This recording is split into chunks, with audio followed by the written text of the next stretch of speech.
Hey, everybody, and welcome back to the Boardgame Specialist. I am Melanie, And I'm Carla. and we are on episode 66. Kinda. So, right now, life is getting busier. I have two kids graduating this year, and they're not even twins. This is my son and my stepson, so they're graduating at different school at different time. But so we got one graduating end of May, we got one graduating in June. And then it's just life is getting complicated and busy. So we had a quick talk, Carla and I, and we're changing our schedule a little bit. Now, and I mean, it's interesting, Carla, because we just did a list of all episodes we want to do. So it's not Hmm. that we're running out of ideas at all. No, we got lots of ideas still. It's like, oh, It's we're here's running out all of the time. list. Where it's just a matter of time. And then, because we do the podcast, and I also do a YouTube version of it where it's just the audio and then I add pictures to it. And when I first got started doing that, I just took random pictures of board games I had on my phone and would kind of attach that to it. So we'd be talking about Cascadia, and they'd be pictures of happy pigs. Like it just did not match up at all. So after a few comments, they're like, it would be really nice if the pictures could match the game. So last few episode, I did do that. Kind of got the pictures, match up the game, and the videos do look way better. But it's a lot more work to do this than just randomly put pictures, spread them out, and then be like, hey, call it done. So doing the videos have taken more time, and my family's noticing and I'm noticing, and doing it every week I'm having trouble keeping up. So we're going to be changing the schedule where we're going to do these episodes every second week. Now this one is like a half episode. We don't actually have a top 9 list. We're just going to talk about a game we've played this week. It's just kind of like an announcement episode. Then next week we'll have a regular episode and we'll be talking about our top 9 bird games. Now, Carl, how was that for you? It was good. I have a lot of bird games. I I didn't was getting realize. quite creative in Oh, what really? is considered a bird game.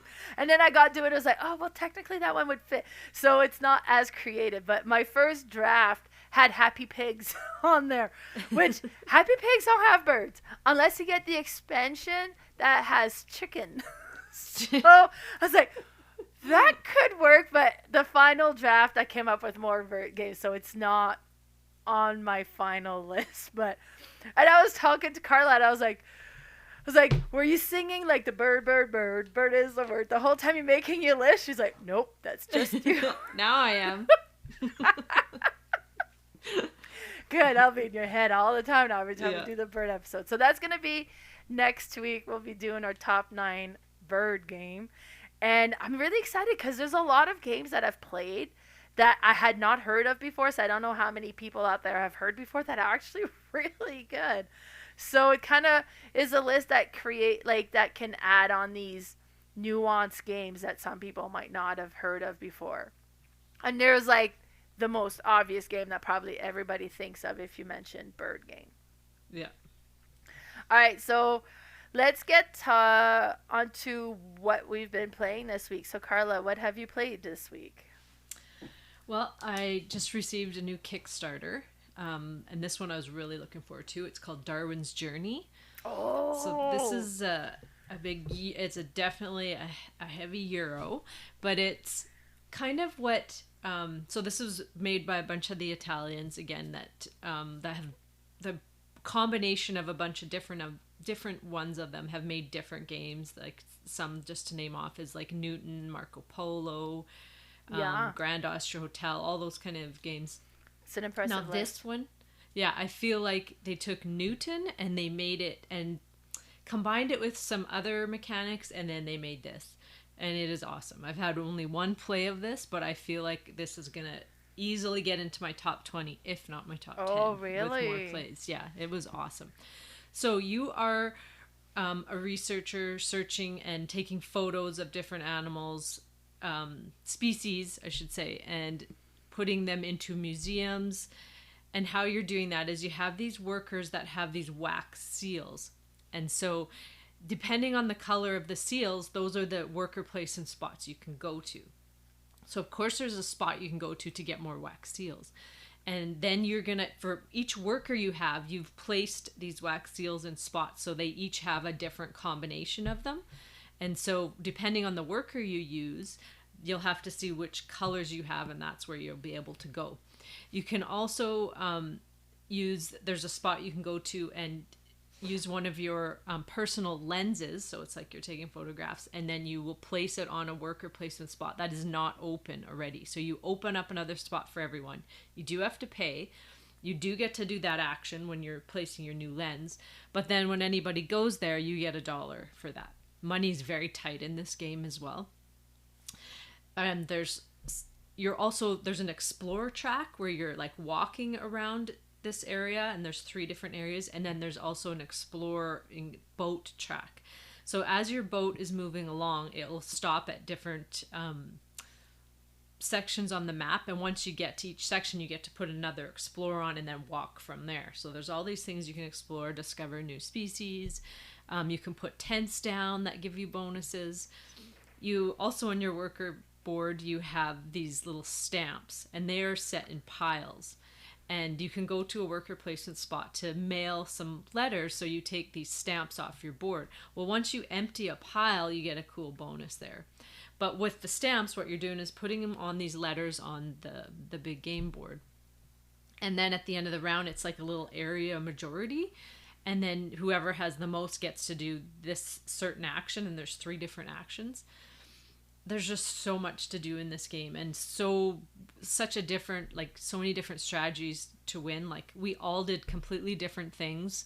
2 of us ended up very close, and I can't remember why one was behind. I think she started out really strong and then was working on, she thought, like, as we are building up the museum with these species, we have these little glass beads that we cover up on our board. So she thought that it was we had to cover up all ours in order to get all the points. Well, no, we just have to build up this museum, because once the museum is built up, all the rows that are complete, we will get points at the end of the game. And she thought it was on our whole board, so that kind of messed her up throughout the game. But other than that, she was really sailing at the beginning and then kind of teetered off. But we all used completely different strategies. There's a bunch of little mini expansions that are just kind of like decks of cards that you can like add an animal companion, which gives you a cool bonus throughout the game. There's a ship expansion that gives you a player power throughout the game. There's so much to do in here and so much to explore, and the replayability is just unreal in this. There's also these little objectives where there's gold or silver ones, and you start with one of each.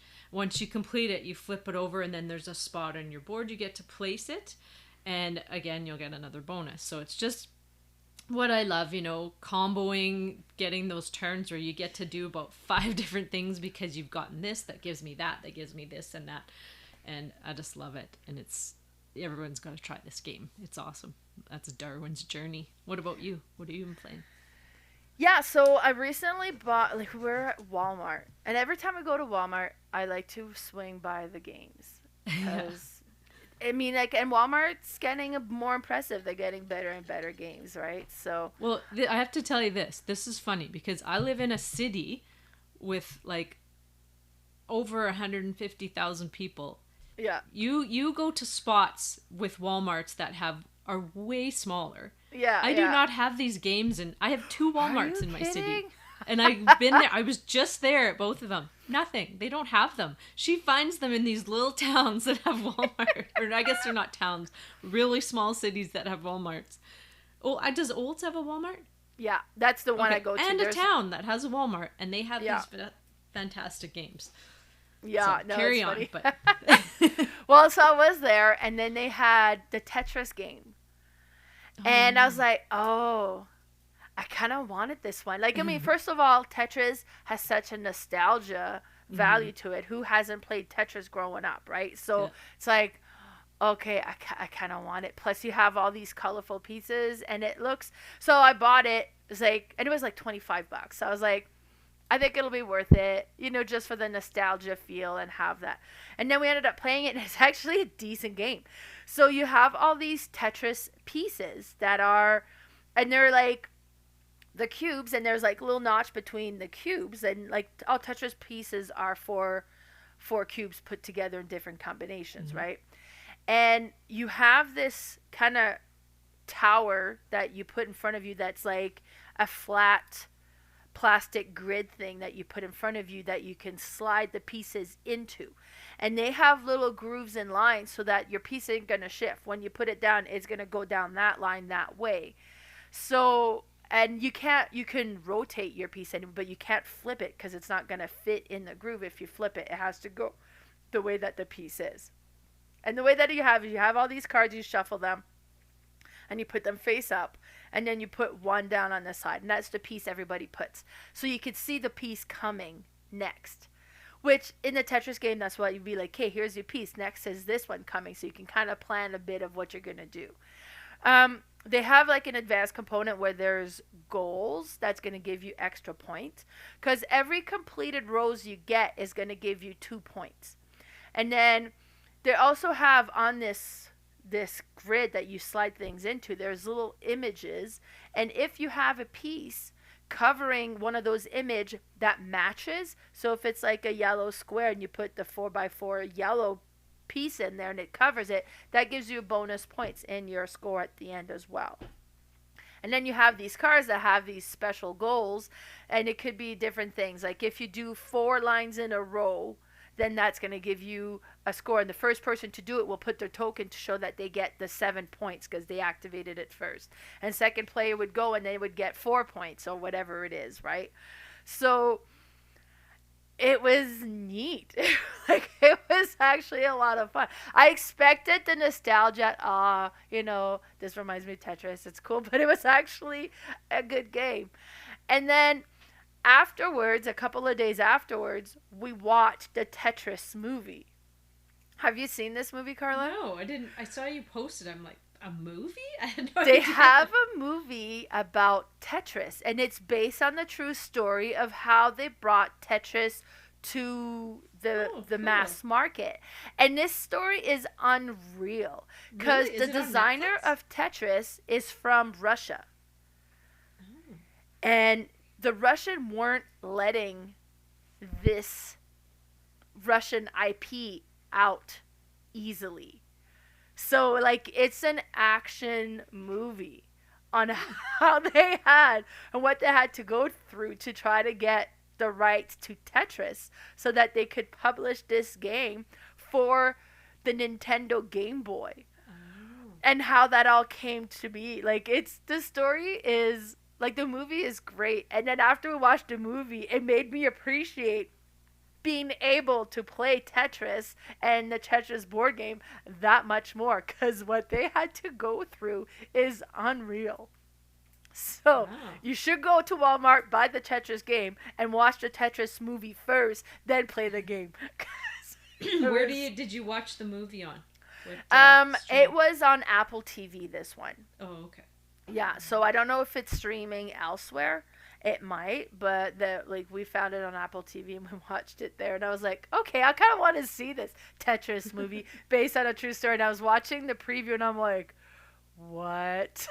It's like, it's an action movie, but this Cool. is based on a true story. This is how it worked out, right? So I was like, okay, really? It's like, it's really interesting. So definitely go watch the Tetris movie and then play the Tetris board game. It's worth it.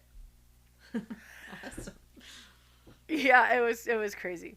All right, but this is it for our little mini announcement episode. Make sure to tune in next week for our top 9 bird games. But before we call it quits, Carla, where can we find you? Oh, and just to remind you, so you will have one next week, but then after that, it'll be every 2 weeks. That's right, yeah. Just so you know. And yeah, you can find me at Instagram, Boardgame Specialist, all one word. And on Facebook, I have a page called Red Deer Board Game Fanatics. What about you?